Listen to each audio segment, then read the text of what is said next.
Gracias.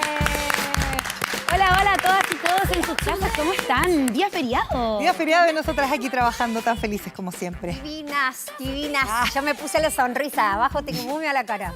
Y estamos muy contentas de acompañarles durante esta tarde, donde tenemos muchos temas súper interesantes y también el día de hoy que estamos celebrando, querida nena. El Día Nacional de los Pueblos Indígenas. Así es. Exactamente. Y Y un beso a todas las aprovechando... personas que son parte de los pueblos de distintas etnias de nuestro país. Un beso grande. Sí, para tutis. Y aprovechar también a este feriado, que se nos viene el invierno también. Se nos viene la lluvia. ¿Será que se viene la lluvia? ¿Están preparando para el invierno ustedes? Oye, ¿Qué están haciendo? Andan puro haciendo el tollo con la lluvia. Yo creo que no va a llover mucho. Dicen que como que va a llover y que va a ser el invierno en agosto, el más lluvioso. No sé todavía, pero yo me he encontrado con Iván Torres dando vuelta por aquí por el canal y anda como alma en pena. ¿Qué? ¿Viste que anda puro Parece un chamulleando? escupo de momia. No, está pero seco, no tiene ni una gota de humedad. Yo le Nada. pregunté a Iván, viste que estuve ayer en el matinal y dijo que no va a llover, como salió una nota en LUN que iba a llover 28 milímetros y dijo no, Oye, no, yo no, te voy a decir no, algo. A mí como va a que llover mucho menos. hay que estar que como que la inteligencia artificial te pone como noticia. Yamila Reina destapó una historia que tú no podrás creer y te pone como una fake news. Ya usted no lea esas cosas, A mí señora, no me señor, pasa. primero que todo. Eso mismo. Y segundo, me sale a cada rato, ¿cuándo lloverá? ¿Cuándo lloverá? Y una gente con paraguas, así como que se le vuela el paraguas.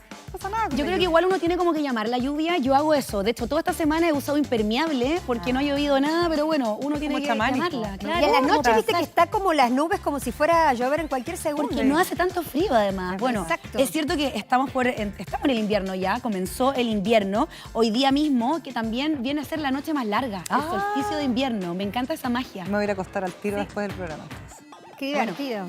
Sí, de hecho, les cuento algo. Bueno, ustedes saben que yo crecí en Punta Arenas. Sí. Y en Punta Arenas se celebra el solsticio de invierno. Y Ah. hace la municipalidad un show y todo. Ayer, de hecho, se hizo en la municipalidad algo entretenido, celebrando también los pueblos originarios. Y Qué yo me acuerdo cuando lindo. adolescente llevaron a Estéreo 3 y fui con mi papá. Como, papá, llévame a ver Estéreo 3. Qué Oye, buena manera de igual celebrar Estéreo 3 con el hay invierno. que decir que en las regiones, yo no sé, bueno, tú también eras de un pueblo más chico, digamos, no de la capital, y cuando eran este tipo de celebraciones que tienen que ver, no sé, con días más típicos de la misma región o qué sé yo, siempre venían los shows como culturales, porque si no, no llegaban nunca los shows culturales y de verdad que uno lo agradece mucho eso. Los grandes eventos. Así es. Sí, sí, sí. Bueno, y también estamos con Nico, quien está ahí conectado. Nico, ¿cómo estás recibiendo el invierno? ¿Estás preparado para esta la noche más larga? Te caen gotas. ¿Cómo están ustedes? Muy buenas tardes. Estoy preparadísimo para el invierno y estoy preparadísimo también para poder responder, no yo por supuesto, todas esas preguntas. ¿Va a llover?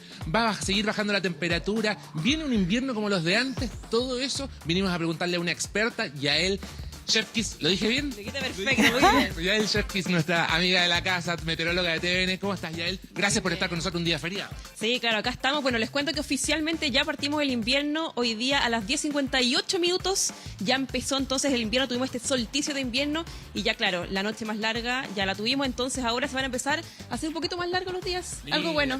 Sí. Yael, lo que nos convoca, ¿va a haber lluvia? ¿Cómo va a estar el tiempo en estos días próximos en Santiago y en todo el país? Bueno, esta misma tarde ya comienza a entrar un sistema frontal a la zona sur de nuestro país. A fines del día incluso podríamos tener precipitaciones fuertes, por ejemplo, en la región de los lagos, en la región de los ríos. Este sistema frontal se va a ir moviendo hacia el sector norte y va a llegar a la región metropolitana también ya el día jueves. Jueves puede ser, incluso por la mañana podrían empezar a tener algunas precipitaciones, quizá algunas lloviznas por la mañana, pero sí estamos esperando que ya caigan precipitación en la región metropolitana. En la tarde y noche del jueves hasta la madrugada del viernes podríamos tener las precipitaciones un poquito más intensas. ¿Cuántos milímetros van a caer acá en la capital? Podría estar alrededor de los 15 milímetros en el centro de Santiago. Ojo, que en sectores de la cordillera debiésemos tener bastante más precipitaciones. Y no solamente en la región metropolitana, también de gran parte de la zona centro-sur, sectores cordilleranos, van a estar con muchas precipitaciones para este evento sistema frontal. Así que nos estamos preparando ya. Eso, nos estamos preparando. Y él dicen, han habido muchos comentarios con respecto a este invierno, que va a ser un invierno muy, muy lluvioso. ¿Hay algo de cierto en eso? Mira, hay algo de cierto. ¿A qué me refiero con esto? Bueno, la Dirección Meteorológica de Chile sacó su pronóstico estacional para los meses de invierno, o sea, junio, julio y agosto, y dice que efectivamente las precipitaciones en Santiago, en la región metropolitana, podrían estar desde el orden de lo normal e incluso sobre lo normal. Eso significaría que debiésemos tener algunas precipitaciones en estos 3 meses de sobre 120 milímetros, lo que es mucho. En este momento, mira, tenemos un déficit de un 87% acá en la región metropolitana, en Santiago, en Quinta Normal principalmente, lo que es un montón. Solamente han llovido 16 milímetros lo que llevamos del año. O sea, estamos con un déficit impresionante, así que esperamos que ojalá se cumpla este pronóstico. Vamos a ir viendo cómo evoluciona, obviamente. Ya nadie le tiene fe a las precipitaciones, pero en principio la Dirección Meteorológica efectivamente está proyectando algunas precipitaciones que podrían estar del orden de lo normal para los meses de invierno, lo que es muy bueno. Creo que hace muchos años que la Dirección Meteorológica no tenía un pronóstico de precipitaciones de lo normal, e incluso sobre lo normal fue hace muchos años que no se ve un pronóstico así. Ya, Sería julio, agosto, septiembre. Julio y agosto, sí. Elena, Yael, sí, yo te quería preguntar algo. cómo estás, Yael. Gracias por recibirnos en este día feriado. Muy bien. Te quería preguntar un poco por la acumulación de no sé, yo lo veo en la montaña, uno ve que la montaña está seca, ya uno no ve ni esas nieves eternas que uno veía siempre, que era como algo de almacenamiento de agua, ¿no es cierto?, que uno pensaba para el verano. Hoy día estamos con déficit, pero uno ni siquiera ve eso hoy día, como que este déficit ya está completamente desatado, ya no tenemos cómo recuperarlo, aunque llueva más en estos próximos meses. Lamentablemente me parece que eso es muy posible, pero sí esperamos una acumulación importante de precipitaciones, especialmente en sectores de la cordillera. Ya. Lo que no es una muy buena noticia, se está esperando que la isoterma cero esté bastante alta. Eso no significa que no vaya a caer nieve en algunos sectores, pero esperamos que la nieve que caiga va a ser en sectores muy altos de la cordillera, pero la isoterma cero, si está sobre los 3.000 metros, podría provocar algunas complicaciones, ¿Aluviones? así que ahí estamos bien pendientes de lo que va a pasar. ¿Aluviones? Sí, exactamente. Entonces, está toda la alerta enfocada a este sistema frontal, pero no solamente para la región metropolitana. Eso quiero dejarlo claro. Principalmente incluso para la zona centro-sur de nuestro país, por ejemplo, entre el Maule, Ñuble, Biobío, la Araucanía. Se esperan precipitaciones muy fuertes en sectores de la cordillera para los próximos días, incluso también para el viernes. En especial se puede ver algunas complicaciones, principalmente en la tarde-noche del día viernes. Así que este sistema frontal va a empezar hoy día miércoles y va a continuar por lo menos hasta el día viernes, especialmente en la zona centro-sur. Así que ahí estamos con todas nuestras alertas. Yael, ¿y qué pasa con la temperatura? ¿Van a seguir bajando las temperaturas para hacer un invierno frío también? Mira, en cuanto a las temperaturas del invierno en general, como promedio de los próximos 3 meses, no se espera que sea especialmente frío. Algunos sectores sí podrían ser un poquito más frío, pero otros incluso más cálido. Pero para los próximos días las máximas no van a estar muy altas. O sea, podríamos esperar máxima alrededor de los 15 grados, no dice ser mucho más alta para los próximos días. Entonces, en ese sentido va a estar frío, pero las mañanas van a estar bien nubladitas, así que no esperamos temperaturas mínimas tan bajas para los próximos días. Yami, tú le querías preguntar algo a Yael. Sí, ¿cómo estás, Yael? Quería preguntarte si estas precipitaciones que van a caer van a ser suficientes como para limpiar un poquito el aire que estamos viviendo debido a la crisis del virus sincicial y que hay tantos casos de niños enfermos. ¿Va a servir un poco para limpiar el aire? Mira, en cuanto a contaminación del aire, efectivamente, cada vez que precipite o que tengamos inestabilidad atmosférica, eso ya sirve para limpiar el aire. Lo malo, Yami, es que después de esto rápidamente vuelve la contaminación porque la seguimos produciendo. O sea, es muy poco el tiempo que dura el aire más limpio. Pero aún así, efectivamente, jueves, viernes, vamos a tener un aire bastante más limpio y es muy probable que incluso nosotros lo podamos llegar a notar. Incluso por mirar, ya se va a notar un aire bastante más limpio. Sí. Yael, ¿qué recomendaciones se le pueden entregar a la gente ahora que estamos empezando el invierno y empezando este sistema frontal que tú anuncias? Bueno, los que no han limpiado bien sus canaletas, a limpiar bien ahora todo ya. lo que... Sí, ahora ya, porque las precipitaciones van a ser intensas, en especial en la zona centro-sur de nuestro país. En O'Higgins también van a caer precipitaciones a ratos intensas en los próximos días.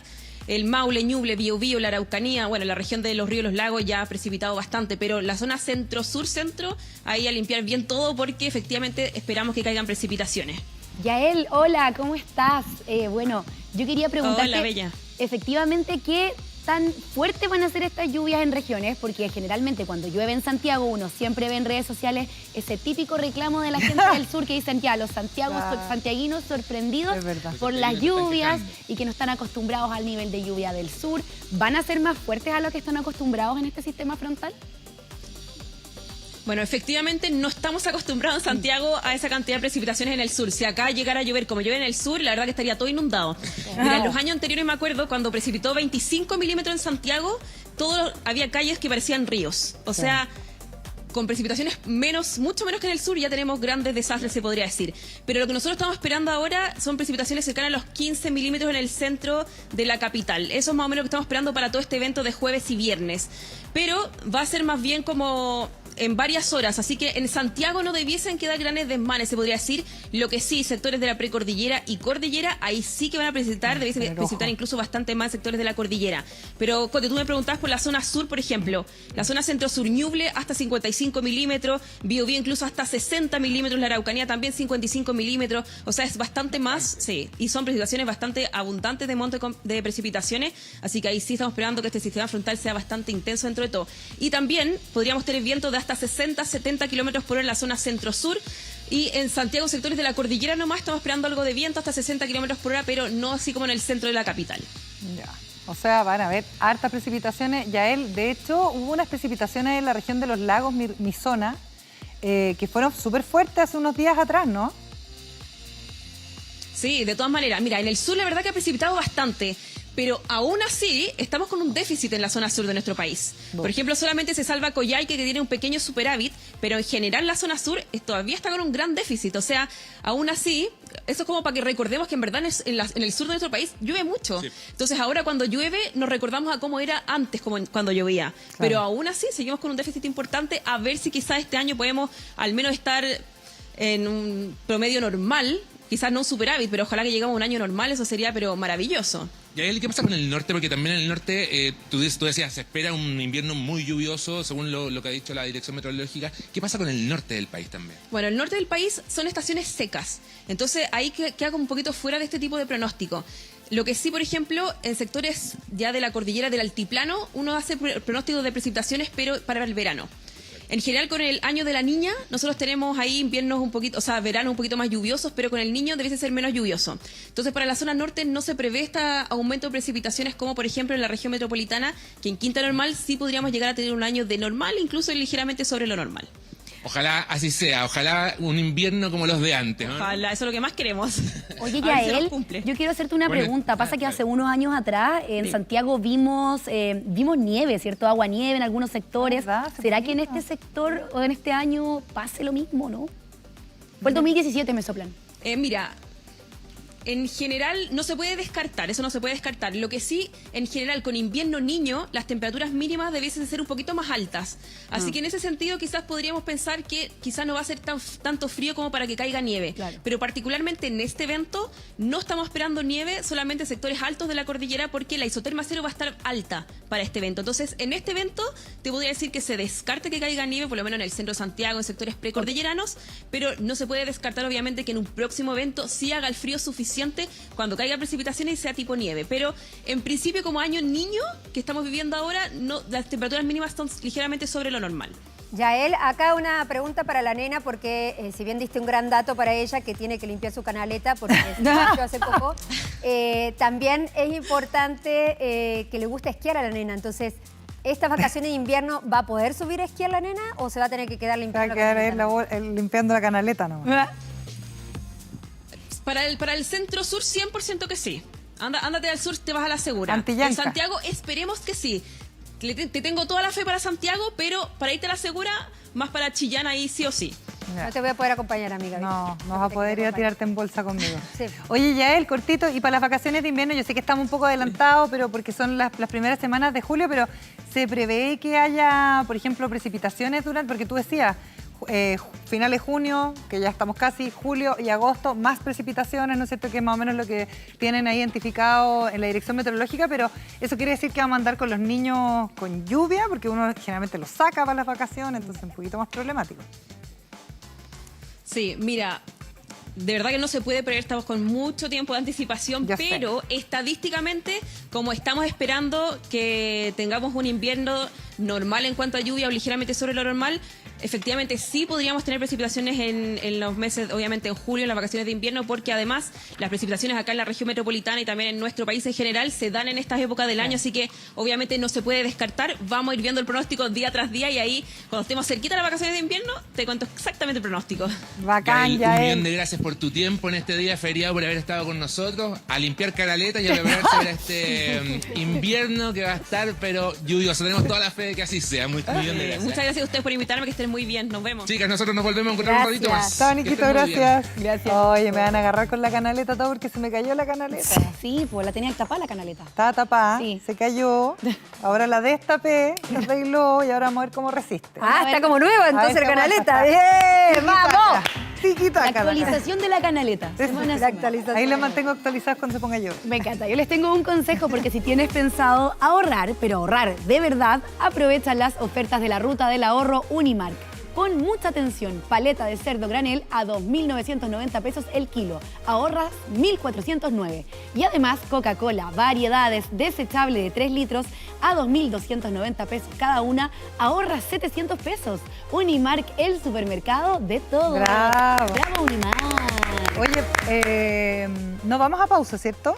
No vamos a Vamos pausa. directo a un tema que yo les voy a preguntar si ustedes lo sabían o no, porque la verdad es que yo creo que hay muchísimo desconocimiento en cuanto a este tema, pero primero les voy a preguntar algo que una vez conversamos acá en el programa, Yamila, y tiene que ver con: ¿ustedes consideran que uno se tiene que hacer cargo de sus padres, sus madres, sus abuelos, una vez que estas personas llegan a ser muy mayores y probablemente necesitan más atención?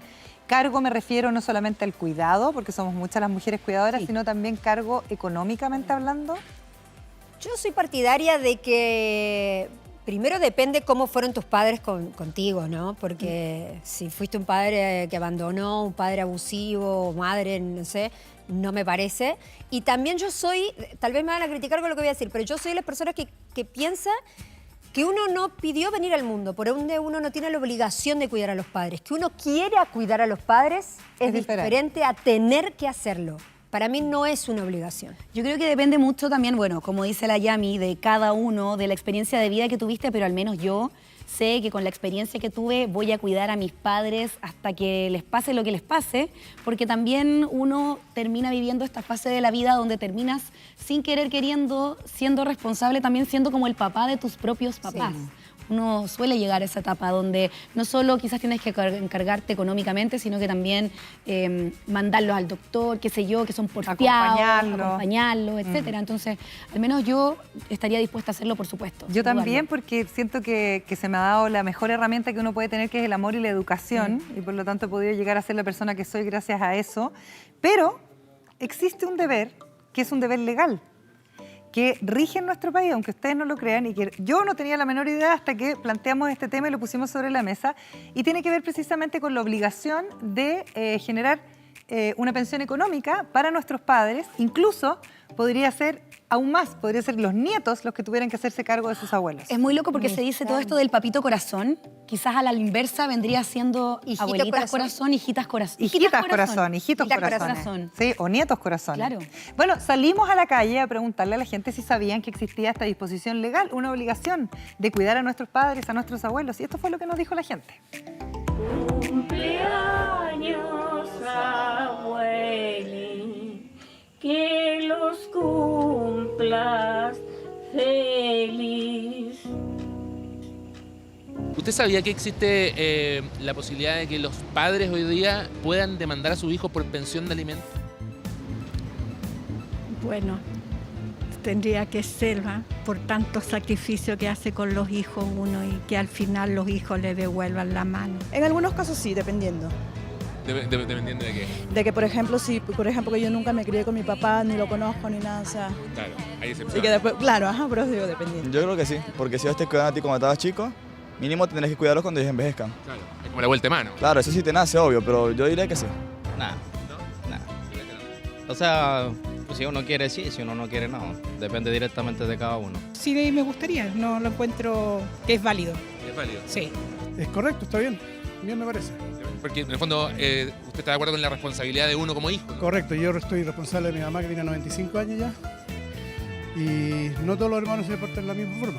Que no todos deben poder, po. Con sus hijos, a veces muchos están criando hijos. Po. Sí. Tan, como le dijera yo, por ser mi hijo, está todavía con hijos en el colegio, niños chicos, no puede ayudarme. Pero es importante que ayude, que esté presente, ¿no? Eso, que se acuerden de uno. pero también creo que hay una parte importante en que el Estado debiera hacerse cargo como de las pensiones principalmente, porque ellos entregan prácticamente toda su vida trabajando y después eso no se les retribuye. Teníamos varias opiniones bien interesantes en la encuesta callejera que salió a hacer nuestro querido Nico para entender un poco cómo lo ve la gente. Y estamos también con un experto, el abogado de familia Carlos Durán, que nos acompaña hoy día para poder entender un poco más esta obligación, que la verdad a mí me pilla bastante por sorpresa. Y que además tú estabas diciendo ahí afuera de cámara que no necesariamente tiene que estar vinculado, no sé, a quizás una abuela, un abuelo que sea una persona de tercera edad que esté desvalida, sino que podría ser hasta que uno se trence en una situación económica familiarmente hablando, ¿no? Sí, claro. Bueno, buenas tardes. ¿Cómo estás? Primero. Bienvenido, gracias por estar aquí. Gracias a ustedes por la invitación. Sí, lo que se tiende a pensar como en el primer concepto que uno se viene a la cabeza es que hay un adulto mayor necesitado y que ese adulto mayor puede demandar a sus hijos. La ley dice que se puede demandar a los descendientes, sin apellido. Ya. Hijos, nietos, como tú decías, puede eso ir bajando. Ahora, no es lo común, lo más común incluso para si uno quisiera circunscribirlo en abuelos, en el concepto abuelo, lo más común en el caso de los abuelos es que los abuelos sean demandados de pensión de alimentos. Ah, eso sí. Cuando el padre que está obligado deja de pagar y el tribunal lo declara con lo que se llama una insuficiencia económica, la obligación pasa a los abuelos. Entonces los abuelos están más acostumbrados a ser demandados, en términos porcentuales, a ser demandados que a ellos demandar, pero tienen, claro, y como tú me preguntabas al inicio, no necesariamente se tiene que asociar a adulto mayor, abuelo, sino que puede ser un padre joven que demanda a su hijo de 18 años. Claro, puede ser un padre que tenga 40 años, que tiene un hijo... Oye, qué bueno, la Mala está por cumplir 18. ¿Y en qué instancia podría ser? ¿Como algún tipo de accidente, por ejemplo, que no pueda cumplir sus funciones laborales? Y no necesariamente. Si uno quisiese así como hacer un caso de laboratorio, digamos, porque claramente no son cosas comunes, pero a lo que la ley se puede extender, digamos. Si uno quisiese hacer un caso de laboratorio, suponte hoy día una mega influencer de 20 años, que debe haber muchas en el mundo, ¿cierto? Claro. Ya tenemos una. Bueno. No de 20, no, pero de 30. Papá, no me demandes, por favor. Claro, que genera ingresos con 20 años y tiene un papá de 40, que perfectamente en este caso el laboratorio podría ser, tiene un papá de 40 que está con necesidad económica. No necesariamente que esté en una UTI, que esté conectado, sino que está con un problema económico, con una necesidad económica. Ese padre puede perfectamente demandar a esa hija. Y ahí nos apartamos de la figura que es un abuelo el que está demandando. Claro, es bien distinto. Carlos, ¿desde cuándo existe esta ley? Porque nosotros cuando lo conversábamos en Pauta dijimos, ¿qué? ¿Que existe esto? No, nadie tenía mucha idea de que existía. Existe, bueno, técnicamente desde el año vigente, desde 1857. Toda la vida. Sí, desde toda la vida, porque es una norma que está contenida en el Código Civil. No es una norma que venga de las últimas reformas que ha habido al tema del cumplimiento efectivo de las pensiones de alimentos, sino que es una norma que está radicada en el Código Civil. El Código Civil siempre ha dicho que los ascendentes pueden demandar a sus ascendentes, que tienen derecho a alimentos. Y Carlos, últimamente estamos hablando harto del registro, ¿cierto?, de deudores de alimentos, esta nueva legislación que apareció el año pasado. ¿Puede ser de que yo termine en este registro en caso de que, por ejemplo, mis papás me demanden? Tú como influencer, millonaria, tus papás te demandan y quedas en el registro y tienes que pagar. O sea, si cumples los requisitos para ir al registro, sí. Ok. O sea, si no pagas, si tienes 3 meses consecutivos no pagados o 5 meses no consecutivos no pagados, y se ha hecho la liquidación de deuda en el tribunal, te van a enviar el registro de deudores y eso trae muchas consecuencias. Es que esto generalmente, y nosotros como hemos conversado hartas veces, generalmente uno dice, como es la mayoría de los casos la mujer, ¿no es cierto?, que tiene que ir a demandar a los denominados papitos corazón y a un tribunal de familia, y uno dice, hay niños de por medio, no se paga la pensión de alimentos. ¿Esto tiene la misma lógica cuando un padre, por ejemplo, demanda a su hija, a su hijo? ¿También pasa por el tribunal de familia? ¿Se hace el mismo trámite? Igual. Muy buena pregunta, porque hay que decir que previamente, y al igual todos los otros casos hay que pasar por una mediación previa. Ya, o sea, primero mediación. Es una de las materias que la ley, o a la que la ley le ha destinado una mediación obligatoria. Perfecto. Cuidado personal, alimento, régimen comunicacional, son cosas que sí o sí tienen que ir a mediación. Entonces, debe ir a mediación. Una vez que esa mediación, y que quizás sea el gran porcentaje, ojalá tuviera más, la tasa de éxito de las mediaciones fuese mayor, alta, claro. pero es muy complejo porque en los conflictos de familia no solamente estás mediando temas económicos, como podrías estar mediando temas entre dos personas que no se conocen, chocaron en la esquina y quedaron amarrados económicamente. O un contrato. En fin, sino que hay muchísimas otras capas de situaciones que complejizan mucho las cosas. Las relaciones humanas. Mucho. Entonces es difícil llegar a mediación, que a veces las mediaciones están cerca, pero entonces primero mediación, certificado de mediación frustrada, y con certificado de mediación frustrada, patrocinada por abogados, demandar en el Tribunal de Familia. Carlos, ¿y cuánto es el porcentaje que me pueden llegar a demandar a mis padres? ¿De acuerdo a lo que gano? ¿Cuánto es? Eso también es interesante porque en el caso de estas demandas, como no son alimentos para menores, para niños en realidad el concepto, no corre por una parte el mínimo legal que establece la ley hoy día cuando hay una demanda donde hay niños, que son los alimentarios. Hay un mínimo legal un poco más de 200.000 pesos hoy día a la fecha. Y lo otro que no corre tampoco en estas demandas es una presunción que establece la ley de que el padre demandado, cuando hay niños que van a ser los alimentarios, el padre demandado tiene al menos una cierta capacidad económica para al menos pagar de inmediato el mínimo. Entonces, en este caso, cuando sea el caso que tú me estás preguntando, como no corren estas dos ideas base que sí corren en los alimentos de los niños, para llegar al resultado de cuánto va a ser lo que se tiene que pagar, va a tener que ser conforme a los otros dos grandes parámetros que fija la ley, que son necesidades efectivas, o sea, a través de peritajes, asistentes sociales, se determina cuáles son los gastos exhaustivamente. Y por otra parte se analiza la capacidad económica del demandado, del que va a pagar, cuál es su verdadera capacidad económica. Entonces, esos son los factores que al final dan la pensión, y también depende de lo que se haya demandado, porque el tribunal no podría condenar una pensión superior a la que se ha demandado. Carlos, yo quiero ponerme la siguiente situación, porque pasa mucho que cuando también nos enfrentamos a cuidar a nuestros adultos mayores, que sabemos que también hay mucho porcentaje de que viven solos y que hay mucho abandono en nuestro país, ¿qué es lo que pasa cuando el adulto mayor está en la posibilidad de poder demandar a sus hijos, pero son varios? Se demandan a varios, porque también hay muchas veces donde uno se hace cargo, solamente el mayor o el menor, hay unos que se desligan totalmente. ¿Qué se puede hacer en esos casos? Sí, lo correcto es demandar a todos. Ok. A todos los hijos. Y los hijos... ¿Como por montos parecidos o depende de lo que ganen, por ejemplo? Es que se va a determinar, se va a acudir, el tribunal va a tener que acudir a lo que se llama el principio de proporcionalidad. O sea, para determinar cuánto va a tener que poner cada hijo, va a tener que estudiar la situación de cada hijo. Y conforme a la capacidad económica de cada uno... Es lo que paga. Es lo que va a pagar para...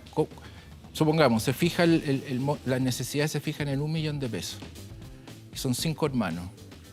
¿Cómo llenamos este 1 millón de pesos entre nosotros 5? Vamos a estudiar las capacidades económicas de estas 5 personas. Puede que uno salga perdiendo. Claro. Claro, el que gana más va a tener que poner más. El que gana más, esa es la proporcionalidad. O sea, el que tiene mayor capacidad económica aporta más hasta que completemos este 1 millón de pesos y se cubra la pensión. Oye, Carlos, ¿qué pasa si, por ejemplo, a mí mi padre, que le mando un besito porque hoy día es feriado, así que lo debe estar viendo. ¿No te va a demandar entonces? No, no me va a demandar porque le mandé besitos, pero no, ¿qué pasa si yo no he tenido, si soy una hija reconocida, pero no he tenido ningún vínculo familiar con mi padre? Por ejemplo, mi padre se fue a vivir a otro país, nunca lo vi, cumplió con la manutención normal, pero yo no tengo vínculo. ¿Eso no es algún agravante o algo que a mí me sirva para no tener que mantenerlo después? No. La única manera que podría no operar una demanda es que si se hubiese determinado tu filiación a través de una demanda que tú le hayas tenido que hacer a él, O sea, yo tuve que demandar a mi padre para que me reconociera. Para que te reconociera, y él se negó y al final se estableció con las pericias biológicas, ADN, y se estableció que él era el padre contra su voluntad.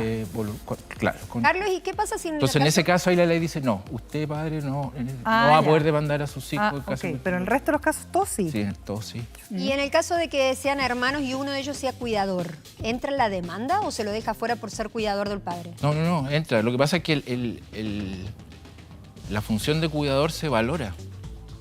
Se valora. El sueldo, claro, se valora y eso puede ser el aporte o incluso puede que sea más que el aporte que debiese poner. Entonces eso se ecualiza con dinero, digamos. Perfecto. Pero sí se valora. ¿Y qué pasa si es que, por ejemplo, son los hijos que no pueden cumplir las obligaciones, se demuestra que económicamente no pueden pagar? ¿Pasa esto mismo hacia los nietos? Sí, pasa. Pasa porque, como te decía, la ley dice los descendientes. Ya. Entonces los nietos son descendientes. ¿Y qué pasa cuando hay nuevas familias? Si esos hijos que son de familias ensambladas, por si no hay hijos en común y hay hijastros, por decirlo de alguna manera, ¿también cumplen legalmente esa función? No tienen vínculo legal. Ya, solamente tiene que ser con un vínculo legal. Exactamente. No ha sido la libreta familia, por decirlo de alguna manera. Claro, salvo que, porque también la ley le otorga el derecho a alimentos o te otorga a ti el derecho de pedirle alimentos a una persona que a ti te haya hecho una donación cuantiosa. Entonces, si se establece que alguien, una persona que a ti te hizo una donación cuantiosa en un momento económico que podía ser, lo que se pasa el tiempo y esa persona requiriera demandar a alguien, podría demandar a esa persona que... Oye, y espérate, y si, por ejemplo, estoy poniéndome en todos los casos, sí, me encanta. Si, por ejemplo, este abuelo, abuela o padre de descendiente tiene hijos de padres separados, o sea, los nietos son de padres separados, ¿también puede demandar a esos nietos? Si son nietos de padres, sí. ¿También? Sí. Igual nomás. Sí, porque la misma sangre. Nos afecta el parentesco. Ah, mira. Esto es un tema de parentesco. Ya, Carlos, es sanguíneo. Sí, sanguíneo. ¿Qué pasa en el caso de que, porque yo no estoy muy de acuerdo con esto en muchos de los casos, como decía una de las mujeres que le preguntaron recién, que dijo, yo a mi padre prácticamente nunca lo vi. ¿Qué pasa si ahí hay un padre que cumplió mal su rol y encima me demanda? ¿Tengo que pagarlo igual? Es que, ¿O claro, yo puedo hacer una contrademanda, decir él nunca fue un padre presente, o fue un padre abusivo, fue un padre golpeador? No, salvo el caso de abandono, pero o este caso que hablábamos del reconocimiento a la fuerza por ADN, pero de otra manera, digamos, ahí se mezcla un poco las obligaciones legales con las morales, entonces hay un límite que la ley no lo puede establecer y la manera de salvar eso es decir, bueno, si hay parentesco y se dan los requisitos legales, ley pareja para todos. Más allá de la relación, más allá de si se veían o no se veían los domingos. Oye, Carlos, y nosotros no teníamos idea, como te hemos contado, de esta legislación. ¿La gente lo sabe? ¿Cuál es el número, la cantidad de demandas que se llega a pasar en este país como sobre esta temática? El número es muy bajo. Nosotros hemos conocido casos en la práctica, digamos, que operan así, pero el número en términos de porcentaje es bajísimo. O sea, no sé, hoy día hay universidades que tienen clínicas jurídicas, que tienen convenios con el Senama. Entonces, los mecanismos están, pero de repente los frenos son como más bien humanos que legales, o sea, como que les cuesta, yo imagino, y cuesta debe costar a demandar a tu tomar hijo, la por decisión, supuesto. claro, porque siempre la mentalidad del papá es no, pero es que mi hijo necesita. Carlos, ¿qué pasa si un adulto mayor lo encuentran en una situación de abandono total? Que ha habido varios casos que uno ve de repente, no sé, los mismos vecinos que denuncian que hay un adulto mayor que está en abandono, que su familia no se hace cargo. ¿Puede el Estado, por ejemplo, o un mismo vecino interponer una demanda contra los hijos por esa situación de abandono? Sí, e inclusive antes que a los hijos, ese vecino, si se quiere, podría hacer una denuncia de esta situación al Tribunal de Familia. Ya.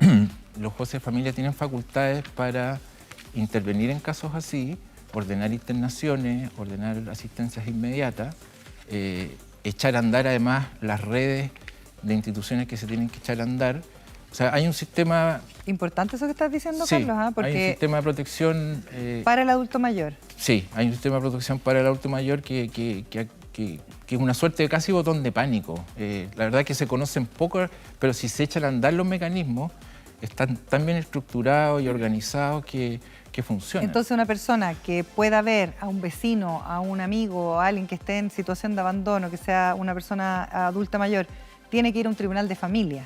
Tiene que ir a un tribunal de familia, o por esa vía, por la vía como, digamos, vulneratoria, por así decirlo, o incluso por la vía a veces de la violencia intrafamiliar. Okay. Porque también hay normas especiales respecto al adulto mayor en materia de violencia intrafamiliar. Incluso hay lo que se llaman elementos de riesgo inminente, que son los elementos que permiten al juez tomar medidas así inmediatamente, medidas cautelares y ordenar que alguien se vaya, que entre traslado, qué sé yo. Y hay elementos de riesgo inminente especiales en la ley que dicen que si el poseedor, el dueño, es un adulto mayor de una propiedad y los hijos viven ahí o parientes viven ahí y a este adulto mayor lo tienen relegado a una dependencia menor, no le permiten desplazamiento libre dentro del lugar, eso ya es un elemento de riesgo inminente.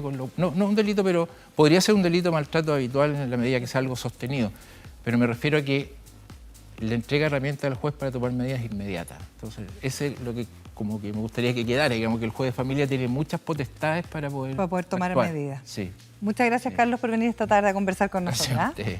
Bueno, yo les tengo un consejo, al igual que todos los que nos dio Carlos. Nada mejor que para el día a día aprovechar los beneficios de la proteína con Loncoleche Protein, que te entrega la energía y saciedad y recuperación muscular para darlo todo. Conoce la variedad de sus productos, como sus exquisitas leches y sus variedades de sabores de yogures, leche cultivada y leche en polvo. Motívate y persevera junto a Loncoleche Protein. El sabor de darlo todo. Y ahora se nos viene otro gran dato porque Nico está conectadísimo con este Santiago 2023, con estos Juegos Panamericanos y Parapanamericanos. Nico, ¿qué nos tienes? Seguimos en la ruta rumbo a los Panamericanos y Parapanamericanos Santiago 2023. Y por eso seguimos conociendo también a nuestros representantes, los representantes del Team Chile en estos importantes Juegos. Hoy día estamos con Tamara Leonelli, la actual campeona, la actual medalla de oro de los Juegos Panamericanos. ¿Cómo estás, Tamara? Gracias por recibirnos. Bien, muy bien, gracias. Un placer estar con usted acá. ¿Cómo te estás preparando para estos Panamericanos? ¿Cómo estamos de ánimo para enfrentar los Parapanamericanos 2023? Mira, la verdad es que entrenando harto, hemos estado durante todos estos años dándole duro al entrenamiento, con pandemia incluido, pero nunca paramos, así que bien, preparados ya para todo lo que se viene en Santiago. ¿Cuánto influye ese tema del público? Porque siempre le preguntan a los deportistas que hemos estado entrevistando, ahora somos dueños de casa y va a haber mucho público que vamos a ser los dueños de casa. ¿Cómo funciona eso para ti? ¿Cómo crees que va a ser eso para ti? Para mí lo hace aún más emocionante, uno tiene de cierta manera una responsabilidad un poquito más grande porque obviamente está toda la gente acá apoyándote, dando la vida también para que te vaya bien, para que tu rendimiento sea el mejor. Y nada, vamos a tratar de dar lo mejor, como les decía, y esperar que quedarnos acá con la medalla de oro. ¿La familia está nerviosa? Sí, obvio. Todos me preguntan, ¿y la de oro y la cuestión? Así que ahí estoy. Pero no, yo creo que sí. Vamos a dar lo mejor. Oye, revisaba tu historia y leía que tú habías probado en la Teletón en 6 deportes distintos hasta que te enamoraste del tenis de mesa. Sí, exacto. Probé con todos los deportes que me dio la posibilidad Teletón de probar, así que ya ahí me quedé 100% en el tenis de mesa, me enamoré. ¿Fue a primera vista? Sí, absolutamente. Me puse en la mesa y ya ahí me quedé. Así que nada, me encantó y bueno, estoy totalmente convencida de que elegí el mejor deporte. ¿Llevas hartos años ya? Sí, no, ya llevo casi 10 años en esto y feliz de haber tomado esa decisión. Otra cosa que dijiste en alguna entrevista es que después de los Juegos Olímpicos de Tokio hubo un cambio, ¿crees tú, como con respecto a los Juegos Paralímpicos? Fueron los que sacaron la cara por Chile también en esos Juegos. ¿Crees que hoy día hay un cambio de mentalidad también? ¿Tienen más visibilidad? ¿Son importantes como todos? Sí, obvio. Hoy día el deporte paralímpico en general se mira como con otros ojos, por decirlo de alguna manera. Creo que es mucho más valorado. La gente también hoy en día está esperando los Juegos Parapanamericanos de Santiago 2023, ya no solo los convencionales, y creo que eso lo hace aún más emocionante, mucho más lindo, que la gente nos vea como deportistas de alto rendimiento, que eso es lo que somos, que entrenamos igual que los convencionales, que nos sacamos la miércoles, igual que los convencionales, y hacemos todo para que también nos vaya bien, obviamente. Tamara, un millón de gracias. Invita tú misma a la gente para que esté apoyando para estos Panamericanos 2023. Bueno, dejo a todos invitados para que puedan presenciar lo que va a ser Santiago 2023, para que llenen las graderías, para que nos vayan a apoyar con todo, para que luchen cada medalla como nosotros lo vamos a hacer por ustedes también. Así que bueno, los espero, los brazos están abiertos y vamos con todo que se puede. Excelente. Sí. Bien, gracias. Gracias. Los deportistas tienen un camino lleno de obstáculos por superar para llegar a lo más alto. Y este recorrido que ellos emprendieron no lo harán solos, porque Mitsubishi Motors es el motor oficial de Santiago 2023. Drive Your Ambition, Mitsubishi Motors. Amiga. ¡Bravo! Bacán, la Tamara, Drive Your Ambition. Drive Your Ambition. Oye, espérate, Juegos Panamericanos y Parapanamericanos desde el 20 de octubre hasta el 5 de noviembre. Yo ya estoy viendo cuáles son las especialidades que más me gustan aquí en el sitio web Santiago 2023. Yo ya abracé a Fiu. Casi la deportiva. A ver, Sí, yo me voy con Fiu deportiva, también. amiga. Sí, eso es lo más deportivo mío. A estar mí, con ¿sabes Fiu. cuál me gusta? Uno que ya lo tuvimos entrevistado, la lucha grecorromana. Esa me gusta. Te gusta la cochinada, te gusta la cochinada. Una Bueno, cosa. hablando de mallas, ¿Por qué le gusta a usted? hablando de mallas, a mí me encantaría ir a ver la gimnasia. Eso. Podría Ay, ser sí. tan entretenido uno que creció y ¿Sabías que yo iba a hacer, yo iba a Como la estudiar eso, Comanetti. iba a ser gimnasta? ¿Tú ibas a ser gimnasta? Sí. ¿Y cómo está tu elasticidad? No, que estaba muy gordita, después no... Quedé pegada en el caballete ahí, en el primer salto. Oye, eso también lo A mí otro me que- gusta este... ¡Qué ordinario! Pero esa no. No se puede decir Pero nada. amiga, eso que estabas haciendo como lacear al toro, ¿no? ¿Cómo se llama? ¿Es el lanzamiento de la bala? Es el chum, La bala. que lanza la bala. Ah, pero no hace así, pues ¿cómo va a ser así Sí, la bala? viste que hacen amiga? así, hacen así. Ah. ¡Ay! Ahí ahí tenéis la música. ¿Por qué es así? Nada que ver.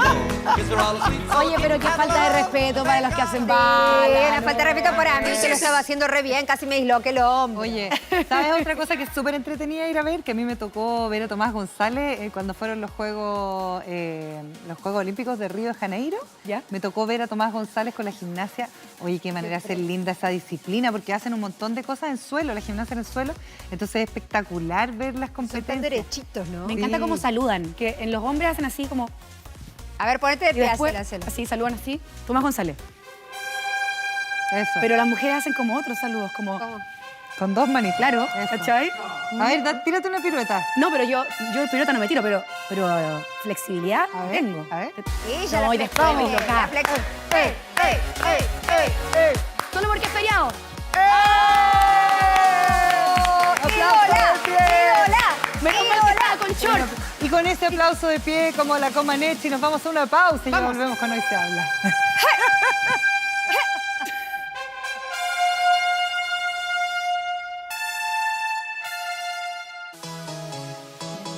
Y seguimos en Hoy Se Habla y tenemos, por supuesto, nuestro Indisa Responde. Nos llegó la siguiente pregunta. ¿Qué cuidados debemos tener en casa con la calefacción? Quien nos va a responder esta pregunta es el doctor Leonardo Ristori, jefe de urgencias de la clínica Indisa. En general, uno tiene que tener cuidado con todas las calefacciones, sobre todo cuando son elementos radiantes que producen calor y que pueden producir quemaduras. Pero hay algunos en que hay que tener más cuidado que otros. La calefacción a gas, la calefacción a leña, no quiero pensar en calefacción actualmente a carbón, pero todas esas requieren de una ventilación adecuada mientras se están encendiendo o mientras están encendidas, porque la posibilidad de intoxicación con monóxido de carbono es cierta. La calefacción a gas o eléctrica podría no tener ese peligro siempre y cuando efectivamente el periodo encendido, salvo la eléctrica, sea adecuado. Y el peligro siempre de la quemadura, por supuesto. La parafina también genera gases durante el encendido y también habría que mantener ventilada la habitación hasta que se logre un encendido completo. Muchísimas gracias al doctor Leonardo Ristori, jefe de urgencias de Clínica Indisa. Y recuerden que ustedes también nos pueden enviar sus preguntas simplemente con el hashtag en nuestras redes sociales Hoy Se Habla TV. Eso, un aplauso. Y un cambiecito de puesto. Sí, cambio de puesto rápidamente Cambiazo. porque vamos a tocar un tema que es un poco sensible, yo lo ¿Cómo, sé, amiga? pero es necesario para poder entender, gracias, Tu celular. para poder entender cómo nos manejamos a la hora de perder a un ser querido, como en nuestros casos de muchos de nosotros son nuestros animalijos. Porque cuando uno pierde un ser querido ya sabemos el dolor por el que uno atraviesa, el tiempo de duelo, que es inmanejable, el dolor también. Pero ¿qué pasa cuando perdemos una mascota, no? Muchas veces hay personas que te dicen, bueno, es una mascota. No, para muchos de nosotros un integrante de la familia es realmente, cuando uno los pierde, es un dolor terrible. Y lo que pasa muchas veces es que también nunca nos hemos planteado qué pasa cuando una mascota pierda a su dueño también. Uy, ¿vieron esa película? Qué duro. Hachiko. Terrible. Hachiko, que es terrible y un caso real. Yo tengo una historia que a mí hasta el día de hoy me duele mucho. Yo tuve mi primer perrito, que era un labrador negro, se llama Aike, que fue como mi hijo de mi primer matrimonio. Fue como nuestro primer hijo. Nosotros decidimos adoptar una mascota antes de tener a nuestra hija. Y lo atropellaron de una forma muy terrible, y fue terrible tenerlo ahí. Fue un accidente bien feo, llamamos a la veterinaria. Después fuimos los dos con mi ex marido a enterrarlo a la montaña y tuvimos un duelo que fue bien duro, y lo que pasaba era eso, era que la gente te decía, pero ¿por qué ese es un perro? Sí. Y tú realmente sientes una pérdida que es de un integrante tuyo de la familia, y yo te lo digo así honestamente, te lo digo con el corazón abierto, porque fue tan duro que después nos costó mucho volver a adoptar a otra mascota, a otro perrito, que después tuvimos la suerte de que nuestro Nanook duró muchos años y murió de viejito, pero también fue la pérdida cuando él ya era un adulto mayor, por decirlo de alguna manera, pero al final se siente muy fuerte. Es muy fuerte, o las que nos ha tocado tener que ponerlos a dormir también, porque tienen una enfermedad terminal. Es la decisión, me pasó particularmente, y fue la decisión más difícil que he tomado en toda mi vida, de decidir yo quitarle la vida a un ser viviente, sabiendo que lo estaba ayudando, que no sufriera más, pero el dolor es terrible. Pero nunca nos hemos puesto a plantear qué pasa al revés. Porque uno dice, son animales, no sienten. Sí, sienten los animales. Sienten pena, sienten dolor. ¿Qué pasa cuando las mascotas pierden a otra mascota con la que convivían? También. ¿No? ¿Qué pasa para...? Todo eso vamos a sacar... Además, nadie lo ayuda. No. Nadie te hace como... igual ahora se conversa más. Sí, ¿no? yo siento que finalmente en estos últimos años, sobre todo con esta relación, sobre todo post-pandemia, que hemos tenido tan intensas con las mascotas que son parte de nuestra familia, también hay más apertura. Siento que sobre todo de los lugares de trabajo, cuando existe algún duelo, se entiende que es una pérdida mayor e importante. Quizás no se puede comparar a lo mejor a la de un ser humano como a nivel legal, pero sí están las empresas y los lugares de trabajo más dispuestos a entender de que estás pasando por un momento difícil. Y también las personas, aunque, nena, tú nos mostraste un video que es bien provocador, que quizás lo podríamos ver para seguir abriendo un poco la conversación, tiene que ver con esta denominada generación de cristal, pero a mí me provoca sentimiento encontrado. Vamos a ver. Hay una generación como que se le muere el gato y dejan de trabajar. Es como, tengo que renunciar porque estoy muy mal. Y a mí eso me impresiona. No puedo creer que bueno, que haya...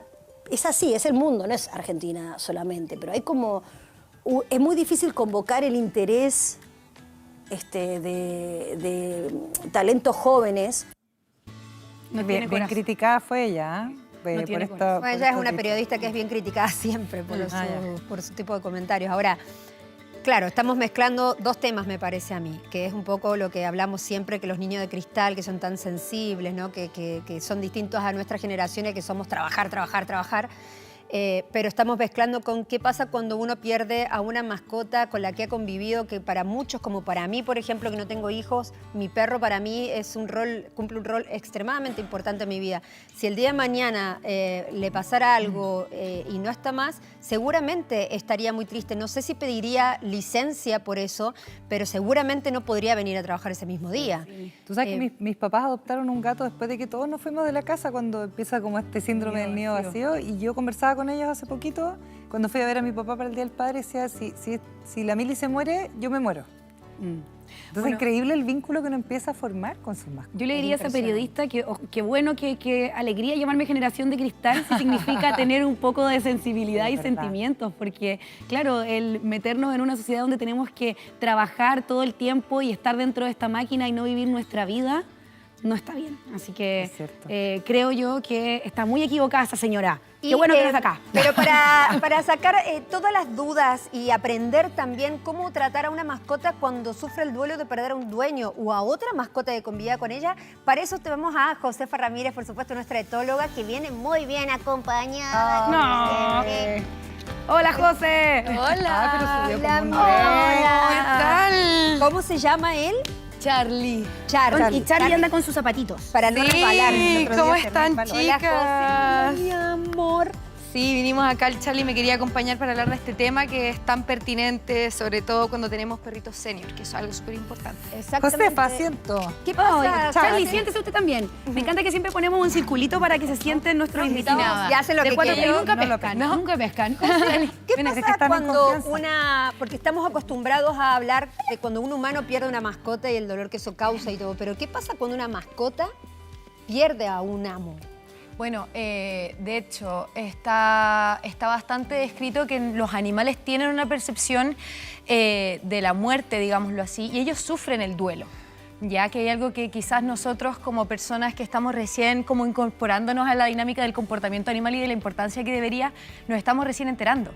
Pero los animales sufren duelo al igual que nosotros. O sea, por ejemplo, entran en depresión algunos, dejan de comer, vocalizan, cambian sus patrones de sueño, muchas veces pueden incluso desarrollar problemas relacionados a la separación por esto. Entonces a ellos les afecta de gran manera y creo que está un poco subvalorado como en nuestra sociedad, como cómo ellos se sienten también con respecto a esto. Y también la importancia que a nosotros se nos da cuando uno de nuestros mejores amigos pasa. O sea, digamos, muere, por no decirlo. Pasa a otro plano. Pasa a otro plano, claro. José, cuando hablamos de duelos, por ejemplo, ya que estamos centrados ahora en el comportamiento de nuestras mascotas, de nuestros perrijos, como dice y gatijos, ¿qué pasa si fallece, por ejemplo, no sé, quizás como alguno de su camada o la mascota que podía ser compañía cuando uno tiene varios, ¿no es cierto? Yo tengo 3 gatos, por ejemplo. ¿Qué pasa si se pierde a un integrante de esa familia? ¿Uno tiene que tener cuidado? Sí. ¿Qué es lo que uno tiene que observar? No, de todas formas, cuando por ejemplo tenemos familias donde tenemos más animales y uno de ellos fallece, de partida la mayoría de nuestros animales sabe que ese individuo está enfermo. Porque obviamente que los cuerpos enfermos, ¿cierto?, sintetizan cierto tipo de feromonas, cambian su bioquímica, entonces todo eso los animales lo perciben. Si muere de una forma muy repentina, por ejemplo, un atropello o un accidente, la muerte, ese proceso de muerte va a ser mucho más duro que si es que el animal logra percibir como, digamos, el curso de la enfermedad con ese animal. Posteriormente a eso, obviamente, es importante darles a ellos como la visibilidad, ¿cierto?, de que su compañero falleció. Por ejemplo, al mostrarles el cuerpo de repente o al hacerlos parte del proceso de la muerte del animal, de repente los puede ayudar mucho a entender lo que está pasando y a ellos también les da un poco de cierre. Y obviamente, no, es heavy. Y obviamente después poder acompañarlos a ellos, a los que se quedan con nosotros, ¿cierto?, dándoles el tiempo suficiente para que puedan superar esta pérdida, regaloneándolos harto, haciéndole cosas que para que ellos se puedan sentir mejor, por ejemplo, manteniendo las rutinas, que eso es algo súper importante, que si hayan ciertas cositas que no cambien con la muerte de alguien. Oye, José, hace un rato la Yami nos estaba contando un episodio súper duro que vivió cuando tuvo que tomar esta decisión de poner a dormir, ¿cierto?, claro, a su perrijo de ese instante, que también es una decisión muy dura que uno tiene que tomar. ¿Qué herramientas podrías darnos tú para que quien está en esa situación, ¿cierto?, el perrijo en cuestión, pase una mejor vida de la manera más tranquila posible, porque también están en un ambiente que es desconocido, muchas veces les ponen a dormir cuando no están en sus casas? ¿Sirve que les agarremos la manito hasta sus últimos segundos? ¿Qué podemos hacer? Sí, de todas formas, algo muy importante aquí, bueno, de partida decir que la eutanasia es parte del bienestar, ¿ya? Cuando uno toma la difícil decisión de eutanasiar a su mejor amigo, normalmente, o sea, y debiese ser siempre por una decisión de bienestar, o sea, para parar el dolor, por ejemplo, para parar, ¿cierto?, estas emociones negativas que vienen con el dolor, para parar el sufrimiento. Entonces, las personas que eutanasian a sus animalitos, ¿cierto?, con el dolor de su alma, lo hacen por amor, ¿ya? Eso es algo súper importante ahí. Me acuerdo que la otra vez estaba conversando con una compañera y ella dijo como, no, yo maté a mi perro. Y yo quedé como, ¿cómo mataste a tu perro? Sí, lo hice dormir en una veterinaria. Y yo, el concepto matar es súper duro para nosotros. Entonces, y la eutanasia es un proceso, es muy lindo si es que se hace con cuidado, si es que se hace con colegas que tienen alto nivel de empatía, puede llegar a ser súper lindo y muy importante también para nuestros mejores amigos. Y uno como tutor siempre tiene que tratar de velar por esto. Por ejemplo, si tenemos animalitos que ya no pueden, por ejemplo, que ya no comen solos, que ya no pueden, por ejemplo, hacer sus necesidades por sí mismos, que están con mucho dolor, la eutanasia obviamente que es una medida de bienestar. Y para poder ayudar a nuestros mejores amigos, el de partida que uno siempre tiene que estar consciente de lo que habíamos hablado otras veces, que es el contagio emocional. Ellos sienten cómo nosotros nos sentimos con respecto a ellos, y que yo le pueda transmitir esa calma y esa seguridad a ellos va a ser fundamental. Yo les conté, el Charlie en enero pasó por un proceso donde casi se me muere. Tuvo un taponamiento cardíaco, todas sus cavidades se llenaron de líquido, ¿cierto? Y había un montón de veterinarios como preocupándose, corriendo de un lado a otro, y le estaban tocando, lo estaban revisando, y el Charlie me miraba con cara de ¿qué está pasando? Ayúdame. Y yo, con el dolor de mi alma y con lo preocupada que estaba, porque todo esto se me fue básicamente en 2 días, yo trataba de sonreírle y de transmitirle esa calma y de que todo iba a estar bien. Porque por mucho que nosotros estemos desgarrados por dentro, ellos también lo sienten. Y ellos también están sufriendo el estrés de que no saben lo que les está pasando, se sienten mal, ¿cierto? Su entorno cambia. Entonces, uno poder transmitirle la calma a ellos y de alguna forma estar bien para ellos es súper importante. Al igual, por ejemplo, que si perdemos algún miembro de nuestra familia, obviamente que nosotros nos vamos a tratar de consolar con el perrito que nos queda, ¿cierto?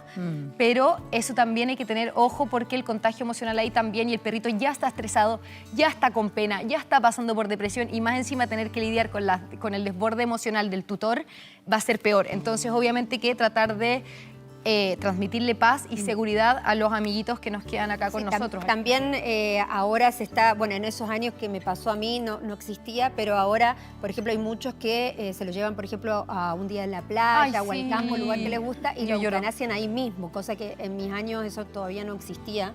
Pero, ¿y eso existe acá en Chile también? Sí, existe sí, acá. Hay videos de celebrar como el último cumpleaños. Entonces, como finalmente lo llevas a donde él era más feliz y lo podés eutanasiar ahí mismo. Es un dolor, pero es una bonita despedida también para él, ¿no? En una veterinaria, que es más estresante.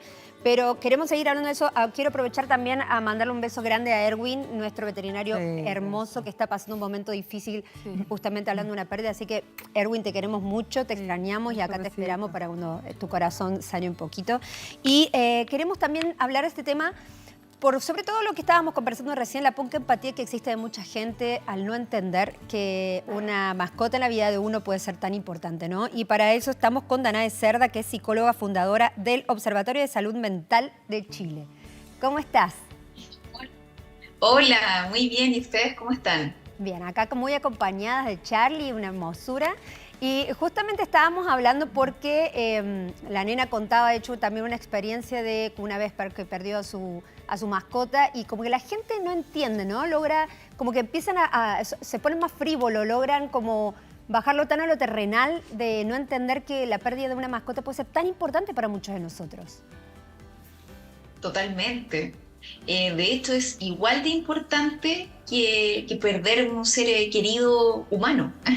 Sí, eso muchas personas, como bien tú dices, no lo comprenden, no lo perciben y no empatizan con el dolor que podemos estar sintiendo por perder a un compañero de vida, como es un animalito maravilloso que quizás nos está acompañando desde chiquitito, o que marca un hito, ¿cierto? Como bien decía Elena, que marcó un hito su mascota de su primer matrimonio. Entonces siempre tiene que ver con algo emocional, ¿ya? Entonces tenemos que vivir este duelo, tenemos que sentirlo, tenemos que expresar todas nuestras emociones.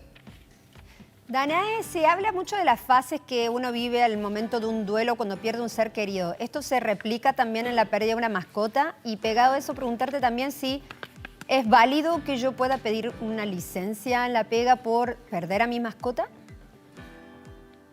Claro, las fases son iguales, ¿bien? Son exactamente igual, solamente lo único que puede cambiar es que, por ejemplo, bueno, en la primera fase, que es la fase de shock y negación, podemos estar en un estado como complejo, ¿cierto? En donde estamos negando constantemente que la persona, o sea, la mascotita, ¿cierto? Que es como una persona para nosotros, está fallecido, ¿bien? Y sentimos que constantemente que puede ser que yeye o que escuchemos sus patitas, ¿bien? Después lo que cambia es el tema del enfado, ¿ya? El enojo. ¿Con quién nos estamos enojando en ese momento? Probablemente va a ser con el veterinario que quizá no lo pudo salvar, o con la vida, o con lo que uno crea, y de hecho eso también tenemos que expresarlo. Después viene un periodo de tristeza profunda, donde también se pueden involucrar algunos aspectos de frustración, de tristeza también, y finalmente, que es lo ideal, es llegar al punto de la aceptación, donde yo acepto que realmente sí, perdí un ser querido, perdí mi animalito, ¿cierto? Perdí este compañero de vida, pero también aceptar qué fueron las cosas que me enseñó. Quizás me enseñó a querer de una manera mucho más profunda. Entonces ese es el punto. Hola Danae, ¿cómo estás? Quería preguntarte... Hola, muy bien, ¿y tú? Qué bueno, súper bien. Quería preguntarte también qué es lo que pasa cuando en el duelo también hay involucrado niños, porque claro, nosotros quizás más adultos podemos entender un poco las fases de la muerte y todo este proceso, pero también cuando lamentablemente un niño pierde a su mejor amigo, ¿qué consejos nos puedes dar, herramientas para enfrentar esa situación? Sí, eso, bueno, depende también de la edad del niño, sí, pero es importante hacerlo partícipe de este proceso. Desde un punto de vista, por ejemplo, de la etapa del desarrollo, si es más chiquitito, no tenemos obviamente que decirle ni mostrarle el cuerpo ni una de esas cosas, pero sí decirle, por ejemplo, que su compañero, su amigo, ¿sí? Se fue, quizás se convirtió en una estrella y lo está mirando todas las noches a través de esa estrella, lo está mirando y lo acompaña siempre. Por ejemplo, todo depende de cómo sea la dinámica familiar, ¿sí? Cuando son un poquito más grandes, sí podemos decirle, explicarle a grandes rasgos que falleció, ¿sí? Y explicarle más o menos qué es la muerte, qué significa, muy adecuadamente, muy sutilmente, desde una perspectiva empática. Cuando ya son más grandes pueden sentir tal cual como estamos sintiendo nosotros en la pérdida. Bien, es distinto, pero no deja de ser valioso ni válido como lo perciben los niños. Esa es la idea. José, preguntarte, ¿qué pasa cuando la mascota pierde a su compañero? ¿Es recomendable traer otro perro? Hay que tener mucho cuidado en ese sentido porque normalmente cuando su compañero fallece, ¿cierto? Él ya está pasando por un periodo de estrés muy importante. Y si mi perrito, por ejemplo, por sus diferentes rasgos de su personalidad, de repente no es tan sociable y todo, traerle un nuevo compañero quizás puede ser el doble de estrés. Okay. De repente para uno, no sé, Danae, tú me corriges, pero tengo entendido que para las personas un parte importante como para que nosotros nos ayuda a superar el duelo, el adoptar de repente a otro perrito y todo eso a nosotros nos puede ayudar un poco para como un poco canalizar ese amor, canalizar lo que estamos sintiendo de alguna forma, como desde la creación, por decirlo así, desde un nuevo vínculo, desde un amor nuevo, ¿cierto? Una nueva dinámica, pero para ellos de repente no es la mejor idea. Todo tiene que ver cómo ellos se sienten. Y otra cosa que quizás, Danae, tú también me corriges porque tú eres aquí la experta, pero vivir el duelo, darnos como el tiempo de reconocer el duelo, de hablar de nuestro animal, de repente personas que realizan funerales, todo eso también ayuda a que podamos vivir una pérdida, digamos, como a vivirla mejor y a tener una mejor superación de eso, ¿no? ¿Tengo entendido? Totalmente. Sí, totalmente. Concuerdo con lo que acabas de plantear. Porque claro, desde la perspectiva de los animalitos en sí, no les gusta o no se adaptan tan bien cuando llega otro animal, ¿cierto? Inmediatamente después. Pero nosotros sí nos podemos adaptar cuando llega otro ser querido, ¿cierto? Adoptamos otro perrito, adoptamos otro animalito. Eso nos puede ayudar a también expresar nuestro dolor, expresar también nuestro amor hacia los animales y hacia ese vínculo maravilloso. Pero todo depende de cada persona, porque hay personas que necesitan más tiempo, como un periodo, ¿sí? De unos meses, puede ser incluso hasta años, antes de adoptar un nuevo animalito, ¿sí? Un nuevo compañero. Danae. Entonces, en ese sentido, ahí hay que ir viendo en cada caso. Me imagino ¿sí? que eso también hay que verlo en cada caso con respecto, por ejemplo, a los niños, que de repente como que las mamás, los papás tienen tendencia a decir, un poco reemplazamos. Claro. Yo creo que es irreemplazable, eso por un lado. Y segundo, ¿qué pasa con la ritualidad? Porque la José lo estaba comentando hace un rato respecto a quizás mascotas o animales que pierden a otros que también conviven en la misma familia y que hay ciertas cosas que uno podría hacer, ¿no es cierto?, como para dar ciertas certezas. ¿Qué pasa también en el caso de nosotros, de los seres humanos? ¿Qué pasa con esa ritualidad que a veces ni siquiera se da? O sea, como que... El reconocer la muerte. Ojo, últimamente creo que cada vez más se está dando. En redes sociales yo he visto mucho que, por ejemplo, hay emprendedores que hacen algún tipo de homenaje con algún collage, algún retrato o incluso... ánforas. Sí, yo tengo la ánfora del Matilda. Santuarios, con las imágenes de las mascotas. De hecho, ahí estamos viendo unos apoyos que yo creo, claro, Danae, ¿sirven este tipo de ayudas? Es muy importante para poder vivenciar adecuadamente nuestro duelo, porque si no se complejiza, y si se complejiza, entonces puede conllevar una depresión, ¿bien? Una depresión grave. Entonces tenemos que vivirlo, si podemos hacer y podemos tener nuestra ánfora en nuestra casa, en un lugar adecuado, puede ser con la fotito de nuestro compañero, ¿cierto? Compañero. Y tenerlo ahí, ¿sí? Hacer el proceso, el ritual. Es muy importante que también como familia conversemos acerca de esta pérdida, porque si no va a estar siempre dando vueltas y lo vamos a tratar de sustituir, pero nunca lo vamos a poder elaborar, ¿sí? Porque no se habla de superar el duelo, sino que elaborarlo adecuadamente y sanamente. José, ¿qué pasa en ese caso cuando la mascota pierde a su compañero mascota también? ¿Qué pasa con el comportamiento? Porque hablabas recién de un poco su cambio de carácter, pero ¿qué tipo de comportamientos también pueden llegar a tener? Tengo entendido, por ejemplo, que recurren al lugar donde dormía, por ejemplo, la otra mascota. Sí, sí. Estoy un poco afectada por el tema, pero está todo bien. Es que como estamos aquí como en la dinámica... bueno, cambios de comportamiento que podemos ver, ¿cierto? Es que, por ejemplo, el patrón de sueño se altera. Perritos que, por ejemplo, se mantienen más despiertos hasta más tarde o duermen más durante el día. En gatos también se ha visto que duermen más durante el día, toman siestas más largas. Vocalizaciones también, que, por ejemplo, no sé, pues el típico perrito que normalmente no ladra, no vocaliza mucho y de un día para otro parte ladrando por todo, está mucho más irritable, de repente ladridos de alarma que se escuchan, y lo mismo con los maullidos en los gatos. Por ejemplo, también podemos ver que dejan de jugar, podemos ver que andan como con un estado de depresión, ¿ya? Y todo eso es parte del duelo que los animales viven. Hay muchos videos, de hecho, en las redes sociales que se han visto y estudios que se han demostrado, por ejemplo, que primates, ¿cierto?, cuando sus bebés mueren, les hacen una especie de funeral y hay un reconocimiento de la muerte, y los cambios del ciclo familiar de ese animal cambian en torno a esto. Por ejemplo, no sé, pájaros que tratan de darle comida al pajarito que acaba de morir a su compañero. Sí. Por ejemplo, el tema también de los cetáceos, que creo que en las orcas, si no me equivoco, ¿qué pasa? Que si las crías bebés mueren, es la única forma en la cual los cazadores pueden cazar a la madre, porque la madre se queda al lado de la cría y ese es su estado más vulnerable. Es terrible y los animales lo sienten. Yo te diría que todavía no hay estudios 100%, pero yo te podría afirmar que el día de mañana sí lo van a ver, porque yo estoy segura que los animales lo sienten tal cual como nosotros. José, la Danae recién decía de que uno no supera el duelo, ¿cierto? Que uno atraviesa el duelo.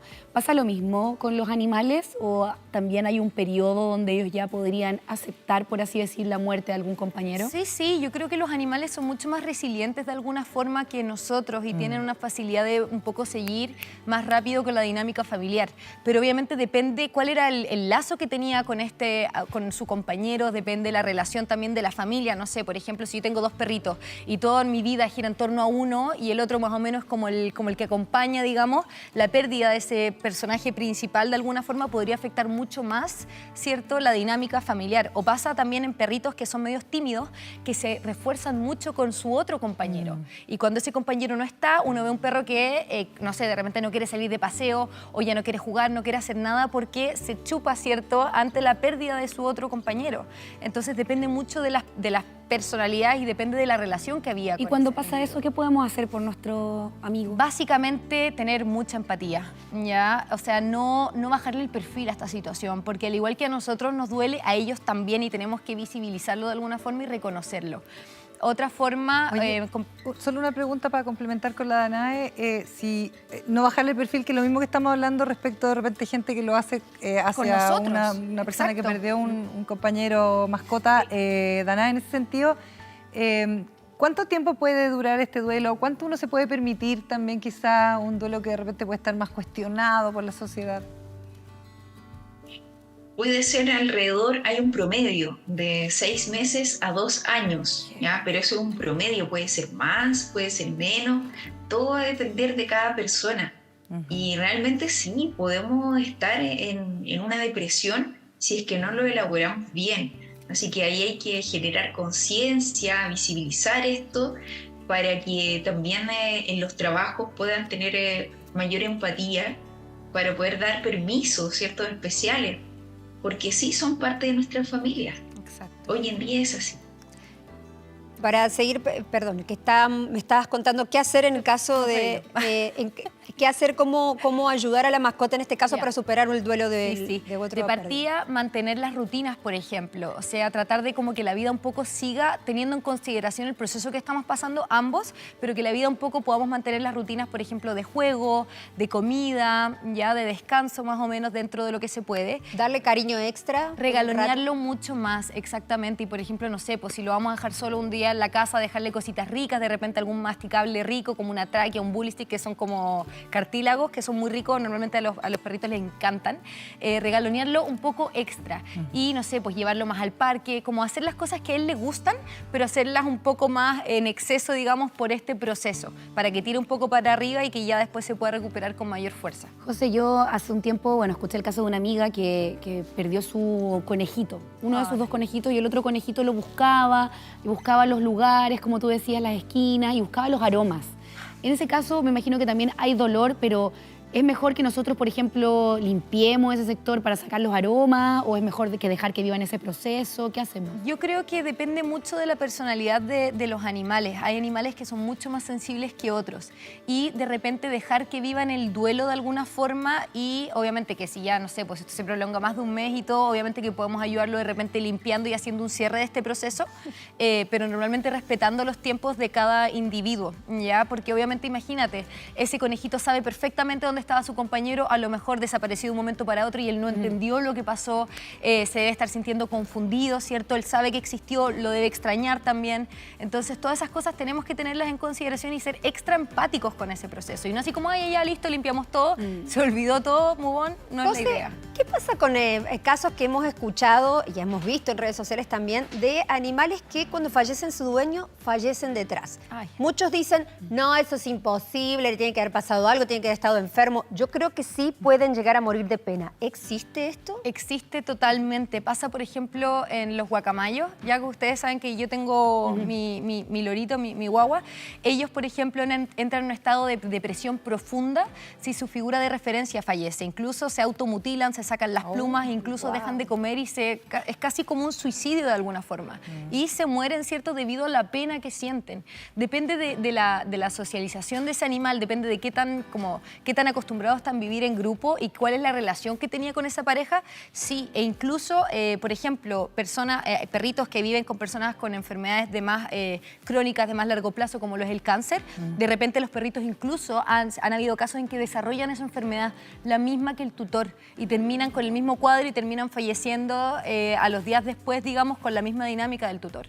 Es heavy, es muy fuerte, pero los animales tienen ese nivel de empatía con nosotros, tanto que hasta nuestras enfermedades incluso se pueden llegar a contagiar. Bueno, hace unos días en redes sociales se viralizó un caso, no sé si recuerdan, de una chica en México que falleció y que a los días después también su perrito murió también de pena, dicen. Sí, y han visto el caso del gato, creo que se llamaba Oscar, que se iba a instalar como en las piernas de las personas en un ay, en un lugar donde habían puros ancianos, ¿cierto? Y las personas que estaban más cercanas a la muerte, este gatito predecía la muerte y las personas que trabajaban ahí tenían la certeza de llamar a los familiares para decirles que se vengan a despedir.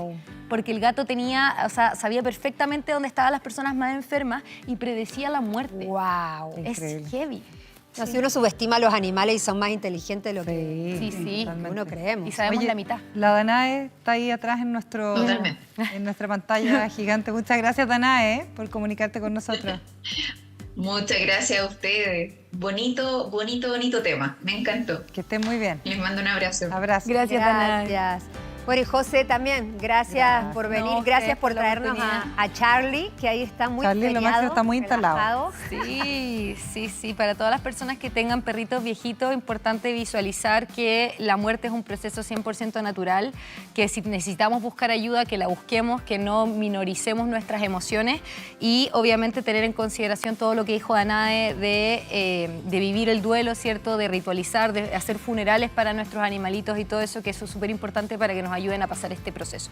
Muchas gracias, chicas, por toda la oportunidad. ¿Sí? Gracias a ustedes por venir a visitarnos en un día feriado y ahora me voy a ir con una gran información que lo tengo aquí, ¿no? Sí, este es. Porque ayer le pregunté entre nos, Mari Godoy, ¿por qué tenés el pelo tan brillante? Y me dijo, no hay ningún secreto. El secreto es que es gracias al acondicionador Pro V de Miracles que nutre y revitaliza con colágeno sin sal de Pantene, que ayuda a regenerar, fortalecer el pelo, controlando el frizz y nutriendo las puntas abiertas gracias a su aceite de macadamia, dándole elasticidad al pelo maltratado por herramientas del calor sin sacrificar tu look final. Así que yo lo empecé a usar y mira cómo estoy, mi amor. Nos vamos a ir un corte, ¿no? Vamos. Vamos a un corte y ya volvemos con Charlie.